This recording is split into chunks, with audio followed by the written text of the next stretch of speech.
In this video, I'm going to show you how you can change your video resolution in Shotcut. So basically, I have here a video, and this video clip is in 1080. So I like to change this or to convert this into 4K. So basically, if you go to Shotcut and then choose the video mode, you can see by default we don't have the 4K option under this. So to go ahead and create our 4K video, just go ahead and tap on settings, and here's settings, and then under this look for the option called video mode and scroll down until you see an option called custom. So we have to go ahead and customize our video to the resolution that we want.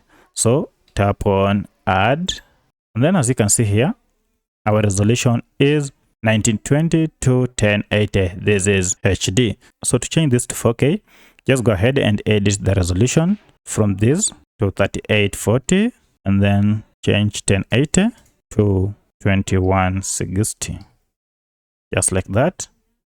And then go ahead and tap on OK.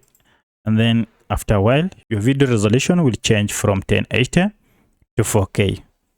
So once you're done, go ahead and export your video, and you'll get your video in a 4K format. So if this video is helpful to you, kindly hit the like button and subscribe to this channel to support me. Thank you for watching, and let's meet in the next video.